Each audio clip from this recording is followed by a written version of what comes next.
Salut les swing dancers, c'est Julien pour Blabla Swing et aujourd'hui on est avec Aïe. Salut Aïe, est-ce que tu veux bien te présenter s'il te plaît? Salut Julien, donc c'est Aïe, je viens de Paris.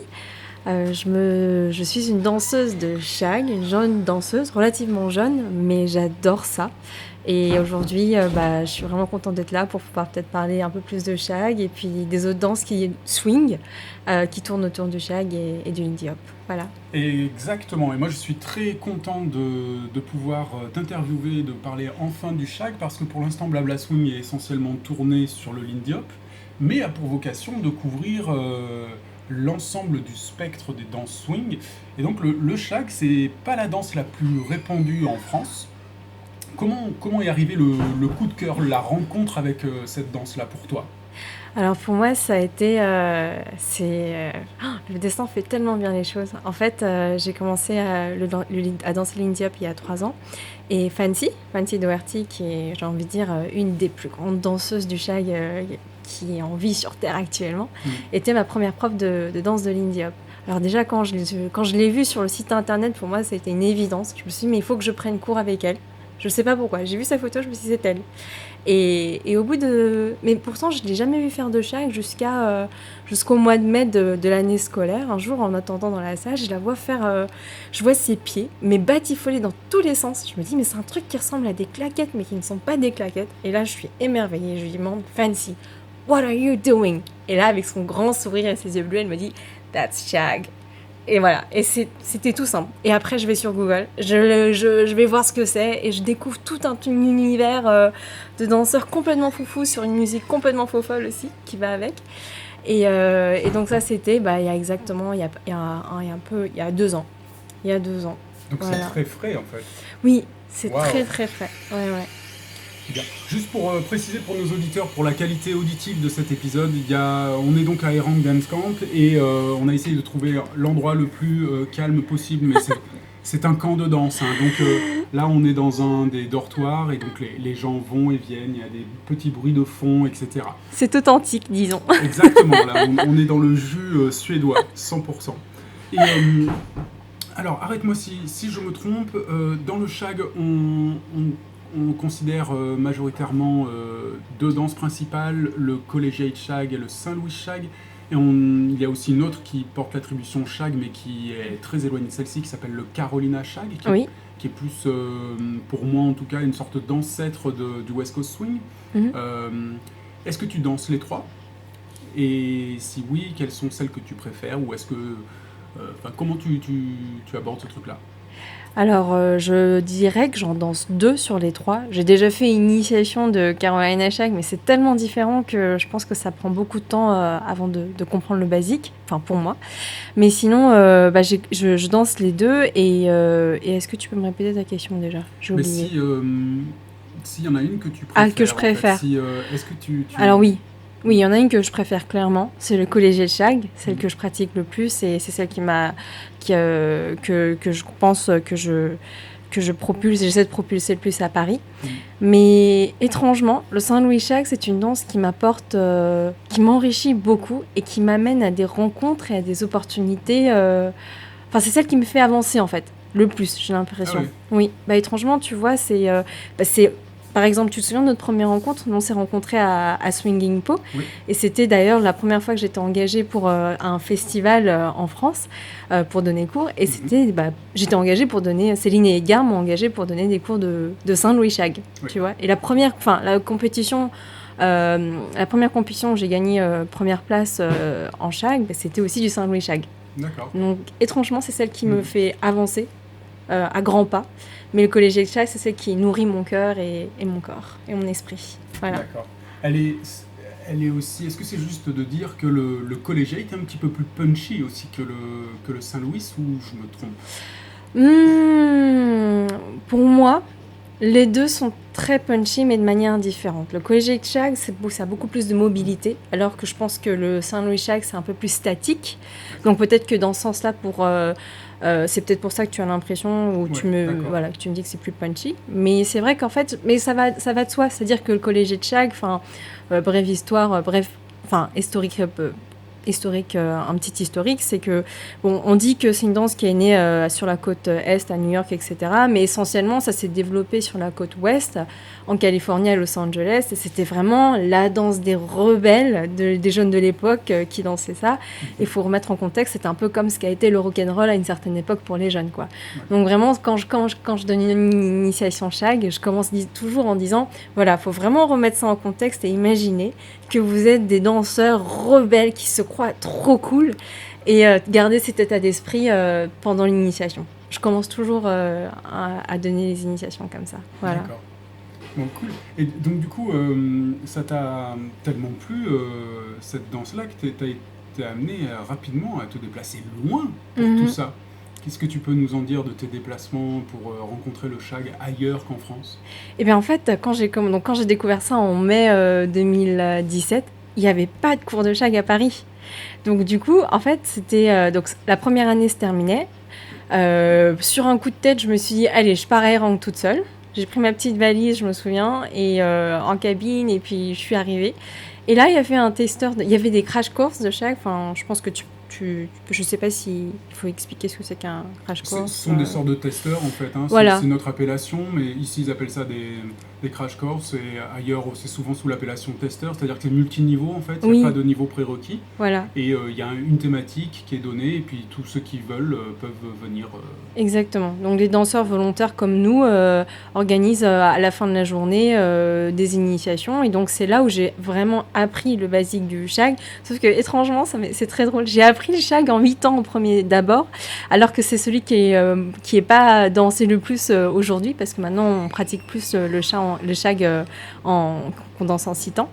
Mais donc ça a été mes premiers débuts de shag tous les jours. Donc j'allais sous la tente, ce qu'on appelle la shag tent, et je venais pratiquer avec ce danseur qui venait de Prague, qui voulait absolument plus répandre le shag en 8 ans que celui en 6 temps. Personne n'a compris pourquoi, mais bon, on l'a suivi. Et puis, quand je suis rentrée à Paris, je me suis dit, mais impossible que j'oublie ça, quoi. Il faut le pratiquer, il faut continuer, sinon le muscle ne va jamais apprendre. Et c'est là où j'ai découvert pile poil à Paris qu'il y avait en fait des danseurs qui pratiquaient le shag depuis presque, j'ai envie de dire, 10 ans, mais qui se font très discrets parce qu'en fait, ce sont des super bons danseurs, mais qui se définissent eux-mêmes comme de nature introvertie. Et mais en fait, ils ont un cœur, mais avec une générosité sans limite. Et donc, en fait, tout l'été, pendant les dimanches, ils s'entraînaient un peu partout dans Paris, au 104, ou alors en extérieur, dans le carreau du temple. Et donc, on les rejoignait, et puis ils nous apprenaient sans jugement, avec une gentillesse extrême. Et c'est là où j'ai donc continué à pratiquer en extérieur, en social, le shag tout l'été. Puis après, je me suis dit, c'est pas assez. Maintenant, je veux encore plus, je veux manger encore plus de shag. Donc, je suis partie à mon premier festival à Cracovie. C'était Shag on Fire, septembre donc 2017. Puis après, j'ai enchaîné. Je me suis dit, c'est pas assez. Donc, je suis partie au Danemark 2 semaines plus tard, sur un coup de tête aussi. Ah oui. Puis après, j'ai enchaîné comme ça. Et après, je me suis rendu compte qu'on rencontrait les mêmes gens et qui sont vraiment super friendly dans le sens anglais-américain du terme, j'ai envie de dire. Et j'ai accroché aux gens. Il y avait quelque chose qui m'a touchée dans les gens qui faisait que j'avais envie de les revoir. Et très très vite, j'ai noué des amitiés très fortes. Et c'est comme ça que j'ai continué à voyager. Et ça t'a amené carrément à Los Angeles. Ça m'a carrément amené à Los Angeles cette année, en avril 2019 du coup, au deuxième LA Shag Festival que Steve et Shanzi ont organisé. Alors, j'arrivais même pas à y croire que j'y suis allée parce que je me souviens quand j'ai commencé la danse, je m'étais fait une promesse, jamais je ne voyagerais jusqu'aux États-Unis pour de la danse, quoi. Enfin, pour de la danse, pardon de dire ça comme ça, c'est pas que je manque de respect envers la danse, mais je trouvais que c'était un peu partir trop loin pour une passion. Et en fait, à un moment, du coup, pour moi, Fancy, c'est ma mentor. Ça sera toujours ma mentor. C'est une amie, mais au-delà d'une mentor, c'est une amie, mais ça reste pour moi ma mentor dans la vie, dans la danse et dans plein d'autres choses. Et à un moment, je me suis dit, mais en fait, si je veux la connaître plus, si je veux comprendre plus sur cette danse, si je veux cultiver encore plus mon amour pour cette danse, il faut que j'aille voir où tout est né, où tout a commencé, où on voit ces danseurs, ces jeunes danseurs sur la fameuse Venice Beach Clip, où on voit danser du shag et du balboa. Je me suis dit, en fait, il faut y aller. Voilà. Et donc sur un coup de tête, je me suis dit, allez, on part. Je Et la c'est mettrai parti. en description, c'est une vidéo très importante que j'ai découvert moi-même très récemment. Merci Edgar et Céline d'ailleurs. Ils me l'ont montré au Swinging Po D'accord. l'année dernière et une vidéo très très importante et qui effectivement, un peu comme le Elsa Poppin pour le Lindy Hop, peut révéler des passions rien qu'avec cette vidéo. Je pense Oui, que rien qu'avec celle-ci, des gens peuvent se dire oh je m'y mets. oui, Parce exactement. que ça reste aujourd'hui encore très très très puissant et les steps sont incroyables. Et du coup, tu te retrouves là-bas et tu as fait des compétitions ou pas? Comment ça s'est passé? Oui, alors j'ai pris part à toutes les compétitions qu'on pouvait prendre. Voilà, pour moi, je me suis dit, bon, on y va, on fait le truc jusqu'au bout, du début jusqu'à la fin, et on donne tout. Donc du coup, avant de partir, déjà, ce que j'ai fait, c'est que je me suis assurée de me trouver une partenaire pour la compétition Strictly. Bon, c'était pas très fair, enfin très équitable dans le sens où pour moi, parce que du coup, enfin les autres partenaires qui prennent Se part à la comp, connaissaient, oui. ah bah oui, ils se connaissent, ils s'entraînent depuis des années, mais du coup, faut pas taper sur la table. Pardon, j'ai tapé sur la table. Tellement je suis pleine d'émotions. Du coup, donc je me suis assurée de trouver une partenaire. C'est fait sur Facebook. J'ai déjà fait plusieurs fois cela, mais c'est vrai que c'est assez intense parce que du coup, je me retrouve je rencontre la personne sur Facebook. On se rencontre, on s'entraîne de manière très intensive pendant 3 jours. En fait, on essaie de créer une complicité autant qu'on peut, un partnership en 3 jours, et boum, on y va. Donc j'ai eu beaucoup de chance. Donc cette année, j'ai rencontré Ashley Peretta, qui est une danseuse qui donne cours d'ailleurs, qui donnait cours jusqu'au mois dernier à l'école de Dax et Sarah en Californie. Ouais. Une très bonne leader en shag. Tu Love vois qui Studio, c'est? je crois. Oui, exactement. Et du coup, en fait, comme à la base, c'est une follow de Lindy, elle danse depuis qu'elle a l'âge de 12 ans, je pense, elle m'a expliqué.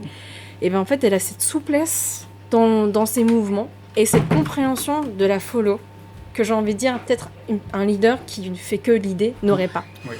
Et donc on a réussi avec beaucoup de tendresse et beaucoup de féminité à construire quelque chose à construire un partnership en 3-4 jours, et on s'est entraîné autant qu'on a pu, et on est arrivé jusqu'en finale de manière très inattendue. Yes. Et donc bon, on le reconnaît, on a dansé. En fait, c'était tellement rapide parce que justement, en fait, il y a un certain niveau qui est attendu. On attend à ce que des danseurs qui se pratiquent régulièrement fassent le show. Donc ils ont mis un tempo très élevé, soutenu pour donner du show, quoi.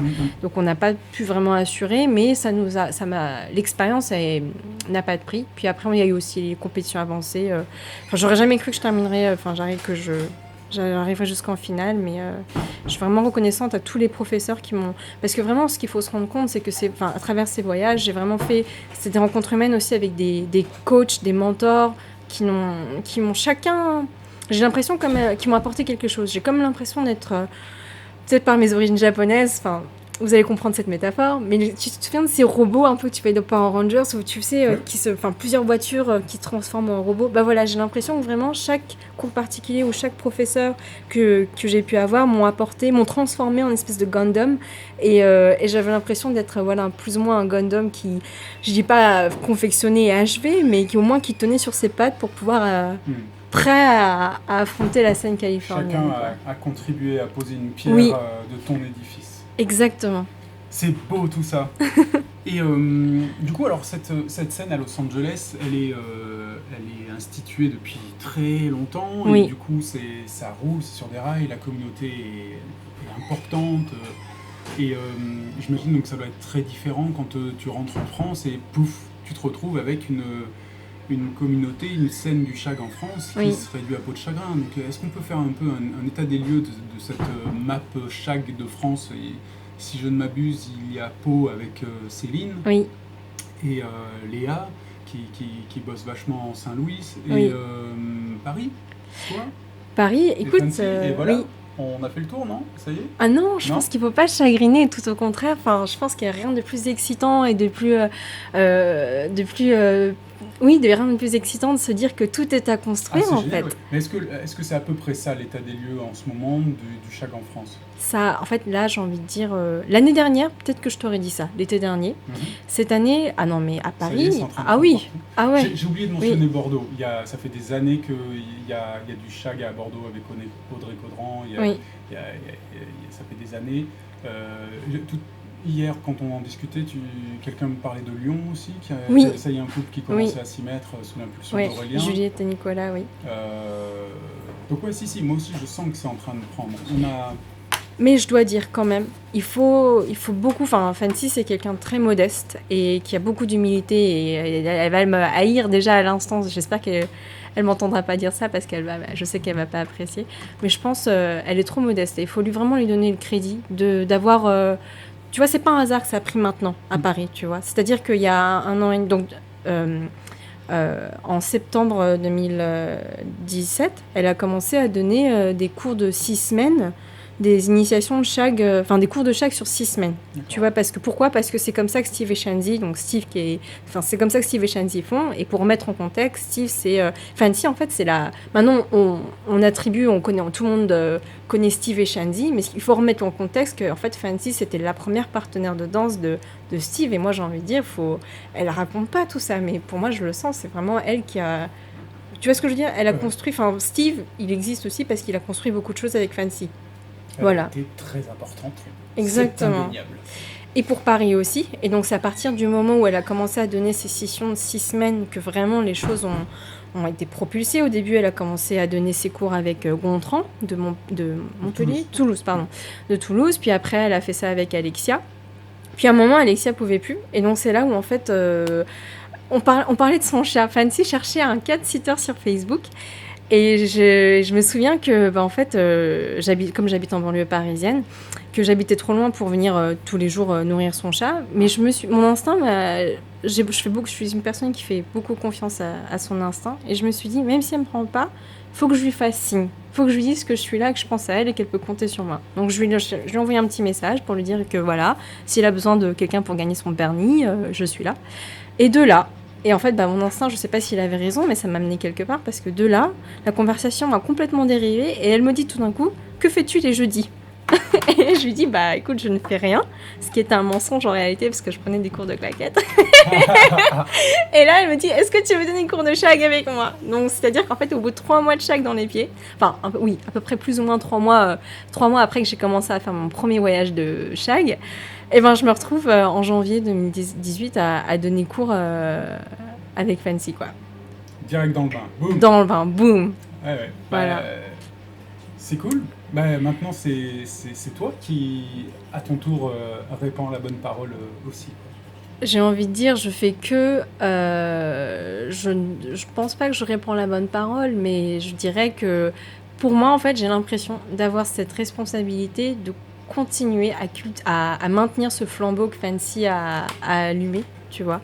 Et on a tellement ensemble, mais elle aussi, on a tellement fourni d'efforts, on a tellement mis d'amour que, en fait, on peut plus s'arrêter. Il y a un moment, je pense, quand on a tellement donné en amour et pour la passion, on peut que continuer. En fait, la suite logique, c'est de continuer et de... Tu vois ce que je veux dire ? Enfin, voilà, quoi. C'est logique pour moi. Ça me paraît comme suite logique. Voilà. D'accord. Est-ce que tu as repéré des festivals de shag là, en Europe qui te donnent vraiment envie j'ai entendu parler du Barchagona, je crois. Barcelona Shag ? Barcelona Shag, ouais, en novembre. Ouais. Ouais. Oui, c'est ça. Le Barcelona Shag Festival, ouais. Est-ce que c'est quelque chose qui te fait envie, du coup, ou la Pologne, ou peut-être oui, Ah, mais c'est des réunions... Warsaw, je crois, oui, Varsovie, une grosse scène là-bas. Ah, mais là, tous les noms que tu viens de mentionner sont les références festivals shag les plus importantes. C'est-à-dire, s'il y a 2 festivals, les plus grands, que chaque shagger doit faire une fois dans sa vie, enfin, le pèlerinage shag, quoi. Je dirais, tout d'abord, le premier, c'est Barcelona Shag. Mais en fait, il y a toute une histoire derrière aussi, derrière ça. Et puis, deuxièmement, c'est le Warsaw Shag Festival. Et en fait, ce sont les plus grands parce que ce sont les premiers festivals, les premiers festivals shag qui sont nés en Europe. Le Barcelona Shag, d'ailleurs, les deux.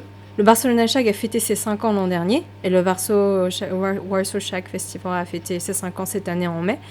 Et c'est toute une histoire parce qu'en fait, on connaît tous cette vidéo shag, cette performance de Steve et Shanzi à Rock That Swing. Ouais. Tu te souviens, on a eu la chance d'avoir Marcus nous raconter un peu... Superbe discussion à la librairie Talk avec Christian, Lennart et Marcus. Ouais, voilà. Et donc, Marcus et Barbel connaissaient déjà Steve de leur passage à Los Angeles et ils ont décidé de les inviter à Rock That Swing et c'est comme ça qu'on connaît cette performance sur Dark. Mince, j'ai un trou de mémoire de la musique, mais tu pourras peut-être compléter plus tard. Je la mettrai en description, cette vidéo qui a été très très virale et même, même ceux qui ne sont pas... qui se sentent pas proches du shag ont déjà vu, parce que beaucoup de Lindy Hopper l'a partagé, même s'ils font pas de shag, c'était vraiment une vidéo qui a eu une grande résonance dans la scène swing. Oui, c'est vraiment ça qui a créé ce qu'on appelle le revival du shag actuel. Et donc en fait, ce qui s'est passé, c'est que dans cette salle-là, à Rock That Swing, se trouvaient des danseurs espagnols de Barcelone qui s'appellent Sarah et Paul. Et ils sont tombés amoureux de Steve et de sa danse, et donc en fait, ils l'ont fait venir. Ils l'ont fait venir à Barcelone et je crois, d'après ce qu'on m'a raconté, il y a des périodes où Steve a habité 3 mois à Barcelone en fait pour construire en fait la scène barcelonaise de shag. Et donc ils ont fait ça à plusieurs reprises. Donc au début Steve venait tout seul parce que il y avait un manque de moyens. Puis après, je crois qu'aussi Fancy a contribué à la construction de cette scène. Puis Shandy, puis à force Shandy est venu aussi. Et puis en fait à un moment, ils sont arrivés au stade où ils ont organisé leur premier festival. Tu vois. Voilà, c'est comme ça que ça s'est fait. Petit à petit, quoi.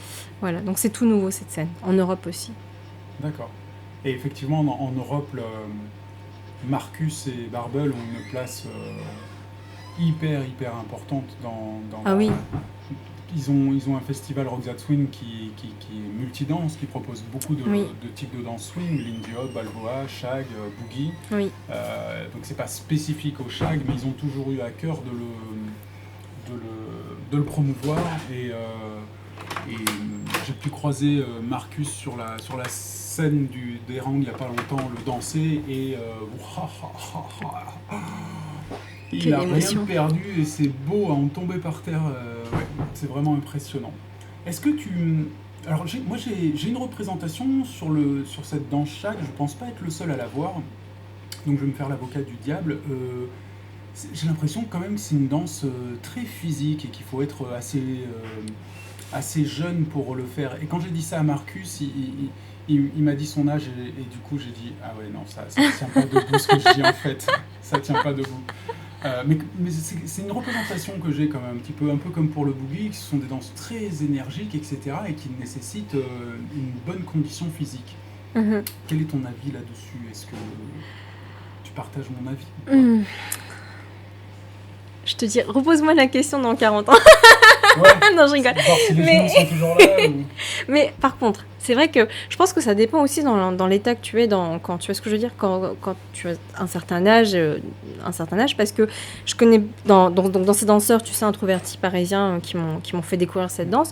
Et bien, au contraire, il y en a qui font du shag parce qu'ils ne peuvent plus faire de lindy et faire de swivel et que ça fait mal aux genoux. Okay. Tu vois ce que je veux dire? Donc chacun ses problèmes et chacun ses rhumatismes. Qui switch du Lindy au Balboa pour ces mêmes raisons, justement. Voilà. Donc c'est-à-dire, c'est vrai que le shag, je m'en suis rendu compte, je me suis blessée au mois de mai au talon et c'est là où je me suis vraiment rendu compte à quel point, faut prendre soin de son corps. Et je me suis rendu compte aussi à quel point, le shag, on est constamment sur le talon. Ouais. Donc c'est pour ça qu'on a l'impression qu'on sautille, mais on sautille pas. Mais du coup, comme il y a ce pulse qui est constant, c'est vrai que ça paraît physique. Et ça paraît physique aussi parce qu'actuellement, il y a cette tendance de vouloir danser le shag sur des tempos très soutenus, alors que c'est pas forcément le cas. Si tu regardes les vieux clips, comme je te disais tout à l'heure, ça se danse sur des tempos aussi bien mélo, à peu près, pas non plus, qui tourne autour des 200, voire un peu moins de 200 BPM, et alors que voilà, en fait, la vidéo de Steve et Shandy, 250, quoi. Ouais. Donc on a l'impression que, le shag, c'est physique. Sur du jazz manouche, exactement. Ça bombarde bien comme il faut, ouais. Et c'est vrai que c'est aussi cette vidéo qui me fait avoir cette représentation-là, c'est que quand on les voit, on est fatigué à les regarder. Oui, moi, ça me donne cette impression et quelques autres aussi me disaient ça. Mais du coup, c'est fabuleux à voir. J'ai essayé moi aussi j'avais pris des cours un peu avec toi et Fancy et Céline à Swimming Po. Malheureusement, si derrière on n'a pas une scène qui pousse à pratiquer, ça s'envole un peu, quoi. Faut constamment nourrir, faut constamment organiser quelque chose, des pratiques, faut organiser des performances, je suis un peu sur tous les terrains, j'ai de la chance à Paris de faire partie, d'être encore, en fait, comme je suis encore une jeune danseuse swing, beaucoup de chance de pouvoir faire partie en fait, je crois que je fais partie quasi de toutes les plus grandes écoles sur Paris. Et donc, en fait, dans chaque école dans laquelle je fais partie, j'essaie de faire quelque chose. C'est-à-dire, actuellement, je suis élève aussi, donc professeur de shag chez Jazzy Fit, mais même là, j'essaie de contribuer. Enfin, donc là, je donne cours. Je suis aussi élève chez Swing Makers avec Hugo et Mélanie. Là, j'ai déjà fait. L'année dernière, on avait fait une shag team. Donc, tu vois, et j'essaie d'être chez Shake That Swing. C'est là où j'ai commencé avec Fancy.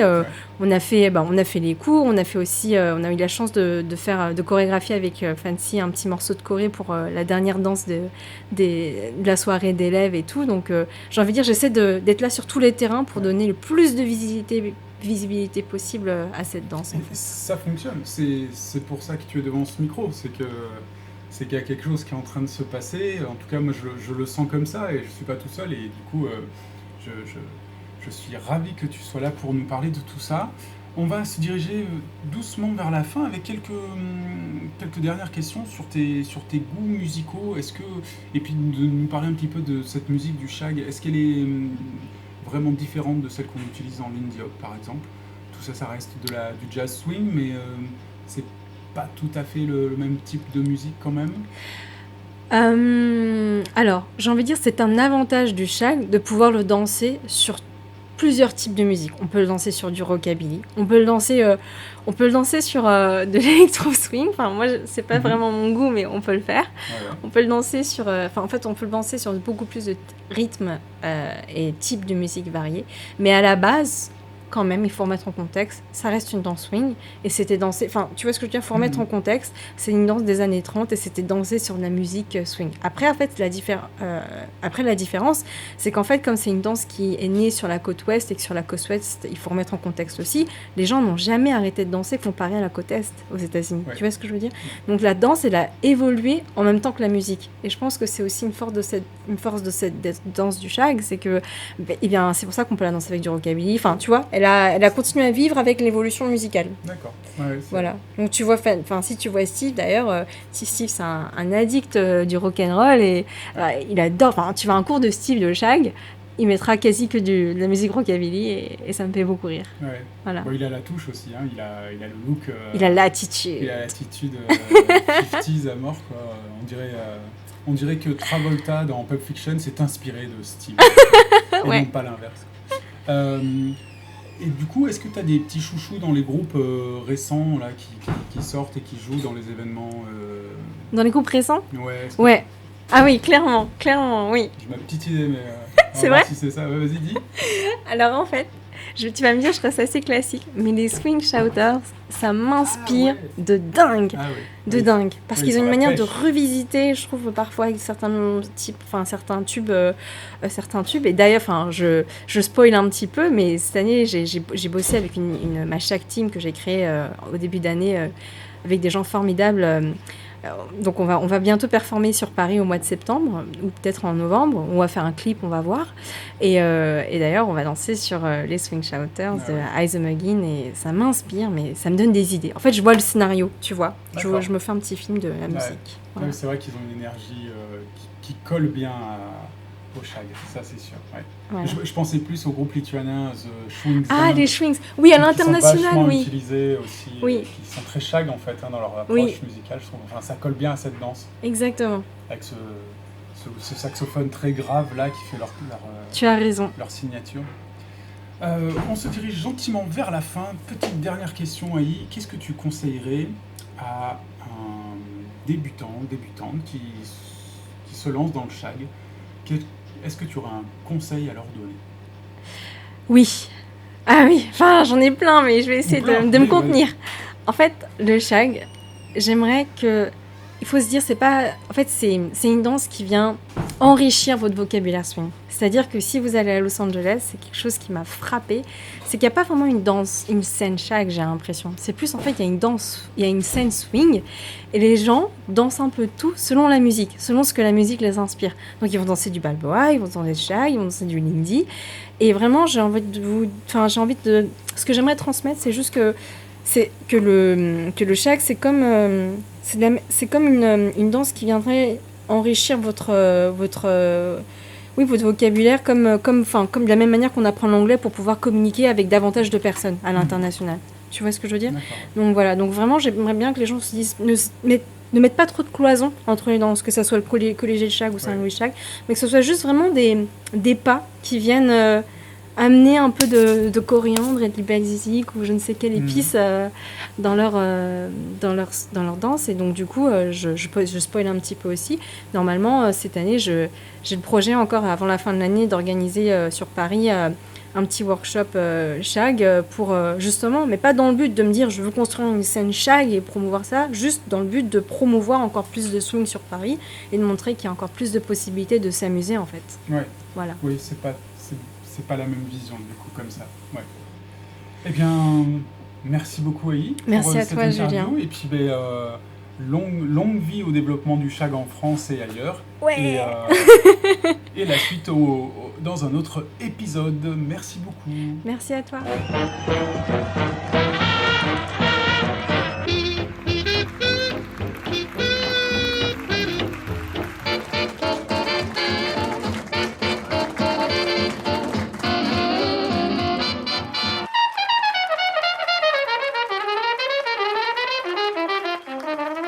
Blah blah swing.